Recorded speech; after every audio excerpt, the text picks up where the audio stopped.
Hello students, आज हम पियाजे की थ्योरी के जो कुछ बेसिक कंसेप्ट्स डिस्कस कर रहे थे उसको हम फर्दर प्रोसीड करेंगे। तो आइए वीडियो शुरू करते हैं। पियाजे ने जो थ्योरी दी है उसमें कॉग्निटिव डेवलपमेंट के कुछ कॉजेस बताए थे, जैसा कि हमने पिछली वीडियो में डिस्कस किया था, maturation, activity and social transmission. उसके बाद पियाजे अपनी थ्योरी के बारे में और ज़्यादा इलैबोरेट करते हैं और बताते हैं कि all species inherit two basic tendencies. यानी उनका मानना है, उनका कहना है कि जितनी भी दुनिया में स्पीसीज हैं उनमें दो बेसिक टेंडेंसी पाई जाती हैं।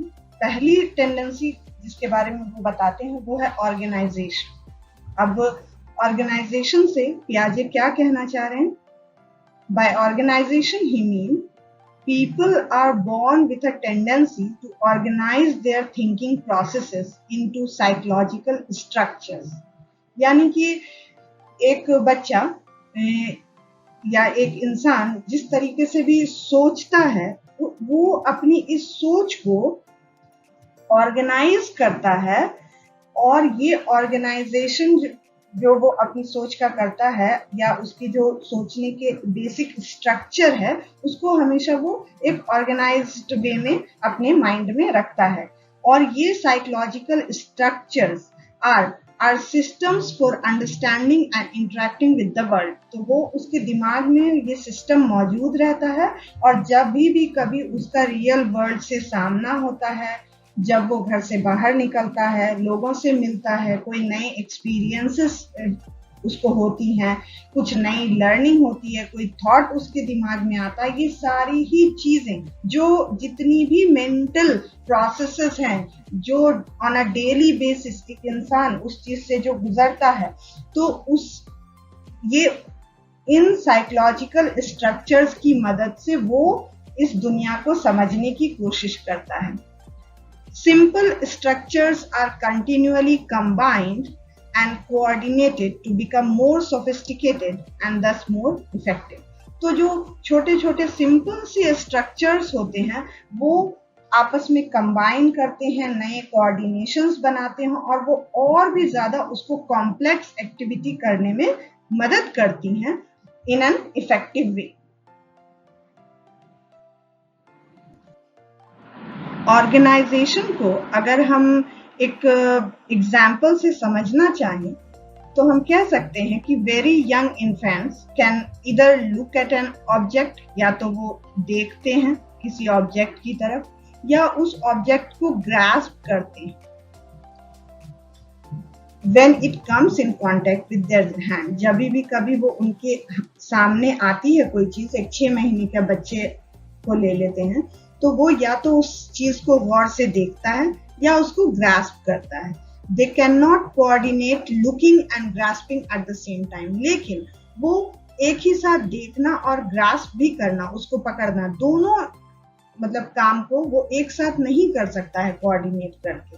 ठीक है, ये उसकी अभी इनएबिलिटी कही जाएगी। लेकिन जैसे जैसे वो डिवेलप करता है, बड़ा होता है, तो वो इन सेपरेट एक्टिविटीज को, या infants organise these two separate behavioural structures into a coordinated higher level structure. यानी कहने का मतलब कि अब वो लुक भी कर सकता है, रीच भी करेगा, ग्रास्प भी करेगा ऑब्जेक्ट को। वो ये सारे काम ऑब्वियसली सेपरेटली करेगा। पहले वो किसी ऑब्जेक्ट को देखता है, उसको समझने की कोशिश करता है, फिर अगर उसको वो फैमिलियर लगती है, कोई टॉय है, तो वो उसकी तरफ बढ़ता है, रीच आउट करता है, उसको फिर अपने हाथ में ले लेता है। तो इस तरीके से वो धीरे धीरे अपने जो साइकोलॉजिकल स्ट्रक्चर्स है उसको वो कोऑर्डिनेशन उसमें बनाना सीख जाता है। जीन पियाजे ने इन साइकोलॉजिकल स्ट्रक्चर्स की जो हम बात कर रहे थे उसको उन्होंने एक नाम दिया है, और उन्होंने कहा इन स्ट्रक्चर्स को स्कीम कहा उन्होंने। ठीक है, या स्कीमा, या बहुत सारे हैं तो स्कीम्स कहते हैं। इन हिज थ्योरी, तो उन्होंने अपनी थ्योरी में बताया कि बेसिकली स्कीम या स्कीमा क्या है। Schemes are the basic building blocks of thinking.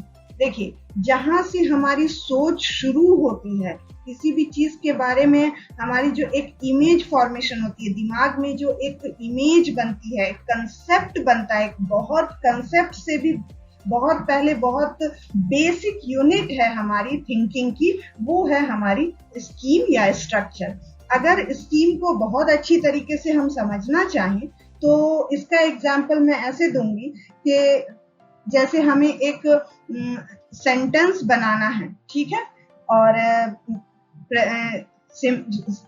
Simple present का, तो हमारे पास एक स्ट्रक्चर मौजूद होता है, subject plus verb plus object. और इस स्ट्रक्चर की बुनियाद पे कितने ही तरह के सेंटेंसेस बनाए जा सकते हैं। तो ये जो स्ट्रक्चर है, यही हम यहाँ पे पियाजे इसको स्कीम्स कह रहे हैं। तो they are organized systems of actions और thought that allow us to mentally represent और think about the objects and event in the world. तो जिस तरीके से हमारे पास किसी सेंटेंस को बनाने के लिए, उसका अगर सेंटेंस फॉर्म को बनाने के लिए हमारे पास जिस तरीके से स्ट्रक्चर मौजूद होगा, subject plus verb plus object, तो हम सिंपल प्रेजेंट के बहुत सारे सेंटेंसेस बना सकते हैं। उसी तरीके से स्ट्रक्चर की मदद से, उसी तरीके से हम कह सकते हैं कि ये स्कीम्स जो हैं, ये हमें मदद करती हैं, हम अपने दिमाग में जो कुछ भी थॉट्स आ रही हैं उसको हम समझ सके, उसके बारे में एक सेंस क्रिएट कर सके। जैसे सपोज करिए कि बच्चा जो है अगर अपना फीडर देखता है, तो वो सबसे पहले उसके दिमाग में कौन सी थॉट आएगी, उसको सक करने की, यानी कि उसको क्योंकि वो भूखा है तो उसके दिमाग में जो पहली थॉट आएगी वो है सकिंग की, ठीक है। तो उसको हम कहेंगे कि ये सकिंग स्कीमा है। और कभी कभार बच्चे कुछ चीजों को, खिलौनों को लेकर के अपने मुंह में या माँ का दुपट्टा ही लेकर के च्युइंग करने लगते हैं, चबाने लगते हैं, ये भी एक स्कीमा है।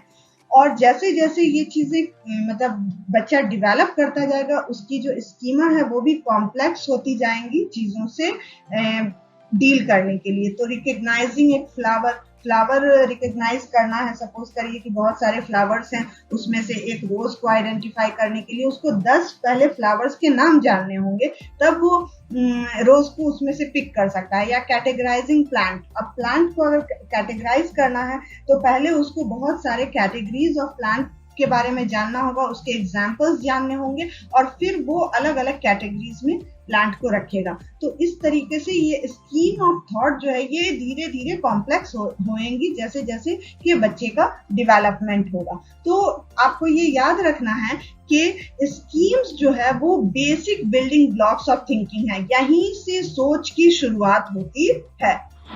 जीन पियाजे ने अपनी थ्योरी को आगे बढ़ाते हुए इसमें एक और कंसेप्ट को जोड़ा है। और जैसे कि हमने शुरू में बात किया था कि दो बेसिक टेंडेंसी पाई जाती है, तो एक तो ऑर्गेनाइजेशन की है कि हम अपनी सोच को ऑर्गेनाइज करते हैं, ठीक है। दूसरा है एडेप्टेशन। अब ये एडेप्टेशन जो है ये क्यों, people inherit this tendency to adjust और अडेप्ट टू देयर एनवायरनमेंट, यानी कि अब जब हम इस दुनिया में आए हैं तो इसमें हमें रहना, जीना, सबके साथ उठना बैठना, खाना पीना और बहुत सारी अपनी एक्टिविटीज करनी है। तो इसके लिए जो है एडेप्टेशन, उन्होंने इसको एडेप्टेशन कहा है जीन पियाजे ने। इस एडेप्टेशन में दो बेसिक प्रोसेसेस इन्वॉल्व हैं। पहला प्रोसेस है एसिमिलेशन और दूसरा प्रोसेस अकोमोडेशन। सबसे पहले हम जानते हैं कि एसिमिलेशन क्या है। तो एसिमिलेशन है कि जब आपके दिमाग में एक स्कीम मौजूद है, जैसे कि अगर आपको बता दिया गया, जैसे एक छोटा सा बच्चा है, वो उसको सॉफ्ट टॉय से खेलने की आदत है, तो वो जब भी कभी कोई भी सॉफ्ट टॉय देखेगा तो उसको लेगा हाथ में और उसको वो उससे खेलेगा, एंजॉय करेगा, या उसको अपने मुंह में लेके सक करेगा और उसको चबा भी सकता है, च्युइंग स्कीमा भी का भी इस्तेमाल कर सकता है, ठीक है। तो Assimilation involves trying to understand something new by fitting it into what we already know. तो अभी अगर बच्चे को हमने एक सॉफ्ट टॉय से खेलना सिखा दिया है, तो अगली बार जब हम कोई दूसरी भी सॉफ्ट टॉय उसको देंगे तो वो उससे भी उसी तरीके से खेलने लगेगा। तो इस प्रोसेस को हम एसिमिलेशन कहते हैं।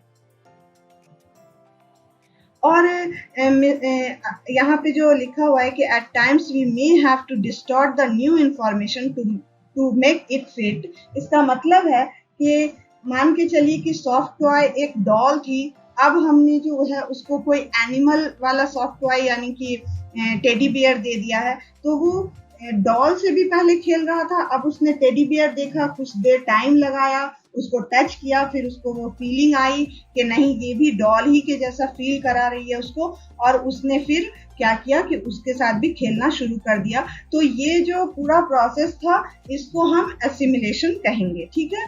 और अब हम जानेंगे कि अकोमोडेशन क्या है। तो it occurs when a child must change existing schemes to respond to a new situation. If data cannot be met to fit any existing schemes, then more appropriate structures must be developed. तो accommodation का मतलब है, इसको सीधे तौर पे हम उसी एग्जाम्पल को कंटिन्यू करते हुए, अब सपोज करिए कि एक सॉफ्ट टॉय के बजाय हम उसको एक प्लास्टिक का टॉय दे रहे हैं, जिसको कि बच्चे ने आदतन, जैसे उसको आदत थी, वो मुंह में रख लेता था या उससे खेलने लगता था, एंड समहाउ जब उसने उसको मुंह में रखा तो उसको वो एक अनप्लीजेंट सा उसका टेस्ट लगा बिकॉज वो प्लास्टिक का था, या उसने हाथ वाथ से उसको घुमाया, इधर उधर किया, तो उसने अपने आप को हर्ट भी कर लिया उस टॉय से। तो उसका जो उस टॉय के बारे में जो एक्सपीरियंस हुआ वो एक अनप्लीजेंट एक्सपीरियंस है। फिर अब जो एग्जिस्टिंग उसका जो एक स्कीम था दिमाग के अंदर कि टॉयज से खेला जा सकता है, अब उसको अपनी उस स्कीमा को चेंज करना होगा, और उसको या तो वो उस टॉय को पुश करेगा, अपने पास से दूर हटाएगा, या उसको अगर उसका एक्सपीरियंस प्लीजेंट भी हो सकता है तो वो अपनी तरफ उसको खींचेगा, ग्रास्प करेगा। तो ये जो उसकी एग्जिस्टिंग स्कीम जो थी उसमें उसको जो चेंजेस, मॉडिफिकेशंस लाने पड़े, उसको हम अकोमोडेशन कहते हैं। जैसे इसको और दूसरे तरीके से ऐसे कहा जा सकता है कि वी एडजस्ट, हमें एडजस्टमेंट करना पड़ता है अपनी थिंकिंग में to fit the new information, यानी कि न्यू टॉय जो अब उसके सामने आया है एक नए डेटा या एक नए इंफॉर्मेशन के तौर पे, तो अब उसको अपनी सोच में एडजस्टमेंट करने की जरूरत पड़ेगी, बजाय इसके कि जो उस ऑलरेडी उसके पास जो इंफॉर्मेशन थी उसको वो एडजस्ट करे। यानी कि पहले क्या था कि उसके पास एक इंफॉर्मेशन थी कि सॉफ्ट टॉय है और उसको वो सक करे, उसके साथ खेले, तो अगर डॉल भी आ रही थी तो भी खेल रहा था, अगर उसके पास टेडी बियर भी आ रही थी तो भी खेल रहा था। लेकिन अब यहाँ पर हमें इंफॉर्मेशन में चेंजेस लाने की जरूरत नहीं है, बल्कि हमारी थॉट प्रोसेस, उस पूरी सोच को ही बदलना होगा। और जैसे ही थिंकिंग को बदलना पड़ेगा, चेंजिंग ऑफ थिंकिंग का मतलब है कि हमें पूरा का पूरा स्कीमा बदलना है, या फिर हमें अपनी स्कीमा के अंदर कुछ मॉडिफिकेशन या एडजस्टमेंट की जरूरत है, ठीक है, ताकि मतलब अब हम सिर्फ उसको खेलें तो, लेकिन हमें जो है थोड़ी सावधानी बरतनी होगी, हम इसको मुंह में नहीं डाल सकते हैं, इसको हम दूर से खेलें। तो ये जो एडजस्टमेंट है, मॉडिफिकेशन है, या ऑल टुगेदर एक नई स्कीमा, एक नई थॉट को डेवलप करने की जरूरत है, ये अकोमोडेशन कहलाती है।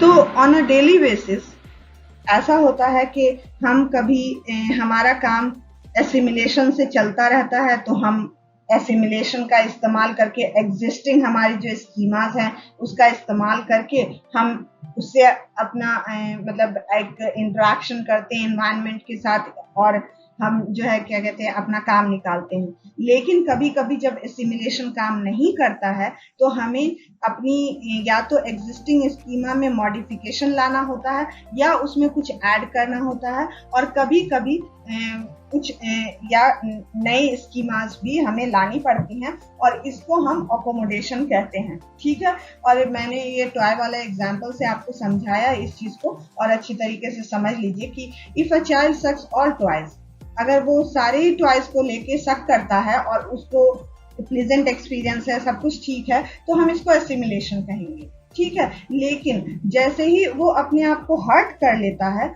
एक प्लास्टिक टॉय से, तो वो अपने बिहेवियर को मॉडिफाई करता है, और instead of sucking the toy ही ट्राइज टू पुश और पुल और grasp the toy with his hands. इसको हम अकोमोडेशन कहेंगे। ठीक है, अब एक बात जो सबसे ज्यादा इंपॉर्टेंट है जीन पियाजे की थ्योरी में, वो है द प्रोसेस ऑफ इक्विलिब्रेशन। यानी जो मैं पिछला एग्जाम्पल अभी आपको दे रही थी उसमें क्या था कि बच्चे को डेली बेसिस पे तरह तरह के टॉयज से उसका इंटरेक्शन हो रहा है, वो उसको देख रहा है, उससे खेल रहा है, एक्सपीरियंसेस गेन कर रहा है। ठीक है, कभी कभी उसको जो एग्जिस्टिंग उसकी स्कीमा है उसकी मदद से वो सक करके खेल करके उस और एक प्लेजेंट एक्सपीरियंस ले पा रहा है, तो वो एसिमिलेशन के जरिए ये कर पा रहा है। और कोई तो हम कहेंगे कि वो स्टेट ऑफ इक्विलिब्रेशन को पा ले रहा है with the help of assimilation. लेकिन कभी कभी जब उसको एक प्लास्टिक टॉय या कोई ऐसा मेटालिक चीज मिल जा रही है और जब उसको सक कर रहा है तो उसको प्लीजेंट एक्सपीरियंस नहीं मिल पा रहा है, और उसका स्टेट ऑफ कंफ्यूजन है, और उसका जो एक इक्विलिब्रेशन है या इक्विलिब्रियम है या एक बैलेंस, एक तालमेल जो उसका एनवायरनमेंट के साथ उस टॉय के साथ था, वो उसका डिस्टर्ब हो गया है। तो अब वो इक्विलिब्रेशन तक पहुंचना चाह रहा है, लेकिन वो इक्विलिब्रेशन तक कैसे पहुंचेगा? With the help of accommodation. ठीक है, तो एक डिसइक्विलिब्रियम क्रिएट हो चुकी है यहाँ पे, यानी अब उसको नहीं पता है कि वो किस तरीके से इस नए टॉय के साथ वो क्या करे। तो वो एक और या तो अपने ऑलरेडी एग्जिस्टिंग स्कीमा में कुछ चेंजेस, कुछ मॉडिफिकेशंस ला रहा है, या फिर वो एक नया स्कीमा डेवलप कर रहा है, जैसे कि सकिंग स्कीमा के बजाय अब पुशिंग या पुलिंग या ग्रास्पिंग स्कीमा का उसको इस्तेमाल करना पड़ रहा है। तो ये अकोमोडेशन है। तो इक्विलिब्रेशन का प्रोसेस में इसको इस तरह से समझेंगे कि जब हम अपनी जो इंफॉर्मेशन है उसको हम जब ऑर्गेनाइज करते हैं, एसिमिलेट या अकोमोडेट करते हैं, और इन सारे प्रोसेसेस के जरिए हम एक तालमेल क्रिएट करते हैं ताकि हम एक इक्विलिब्रेशन को रीच कर सकें। ठीक है, और अगर हमारा ये तालमेल बिगड़ता है तो इसको हम डिसइक्विलिब्रियम कहते हैं, और डिसइक्विलिब्रियम से इक्विलिब्रियम तक जाने के प्रोसेस को इक्विलिब्रेशन कहते हैं, और इक्विलिब्रेशन के लिए हमें एसिमिलेशन या अकोमोडेशन की जरूरत पड़ती है ऑन अ डेली बेसिस। यही पूरा कॉग्निटिव डेवलपमेंट थ्योरी का आप समझ सकते हैं कि क्रक्स है, जीस्ट है।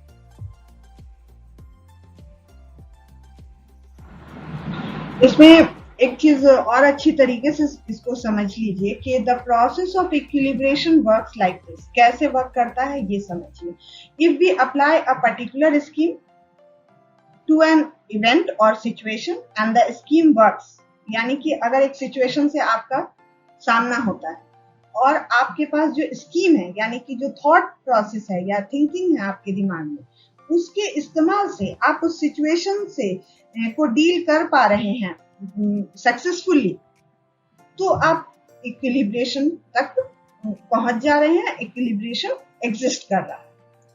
लेकिन अगर वो scheme does not produce a satisfying result, लेकिन वो स्कीम अगर एक सेटिस्फाइंग रिजल्ट नहीं दे रहा है आपको, देन डिसइक्विलिब्रियम एग्जिस्ट। तब क्या होता है? डिसइक्विलिब्रियम हो जाता है और हम एक अनकंफर्टेबल सिचुएशन में चले जाते हैं।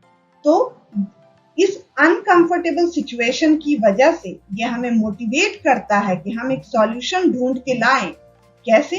या तो एसिमिलेशन, यानी कि हम अपनी जो एग्जिस्टिंग स्कीम है उसमें कुछ ऐड कर लें ताकि हम जो है सिचुएशन को समझ सकें और उसके साथ डील कर सकें। लेकिन अगर कुछ ऐड करने से हमारा मतलब सिचुएशन को हम हैंडल नहीं कर पा रहे हैं, जैसे बच्चा था उसने देखा कि हाँ सॉफ्ट टॉय है, डॉल भी एक सॉफ्ट टॉय है और टेडी बियर भी सॉफ्ट टॉय है और दोनों को सक किया जा सकता है, यानी कि उसने ऐड कर लिया। पहले वो डॉल को सक कर रहा था, अब वो टेडी बियर को भी सक कर रहा है, यानी अब उसको कोई भी सॉफ्ट टॉय दिया जाएगा तो वो उसको सक करेगा, खेलेगा उसके साथ, उसको कोई प्रॉब्लम, कोई अनप्लीजेंट एक्सपीरियंस नहीं हो रहा है। तो एसिमिलेशन से उसका काम चल रहा है। लेकिन जैसे ही उसका एसिमिलेशन से काम नहीं चल रहा है in the form of plastic का या मेटालिक किसी ऑब्जेक्ट से, तो वो क्या करेगा, अब वो मॉडिफाई करेगा या कोई नया स्किल सीखेगा। तो हमारा जो ये अनकंफर्ट की सिचुएशन है, ये हमें मोटिवेट करती है कि हम या तो एसिमिलेशन के जरिए या अकोमोडेशन के जरिए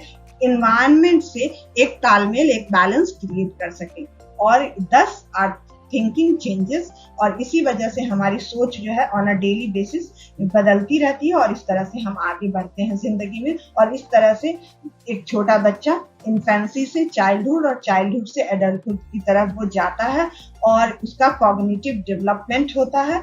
और ये थ्रू आउट, यानी बचपन से लेकर के बड़े होने तक ये इक्विलिब्रेशन का प्रोसेस चलता रहता है, और वो असिमिलेशन या अकोमोडेशन की मदद से इस इन्वायरमेंट में एक तालमेल, एक बैलेंस बनाने की कोशिश करता है। यही है the theory of cognitive development as given by Jean पियाजे। Thank you very much.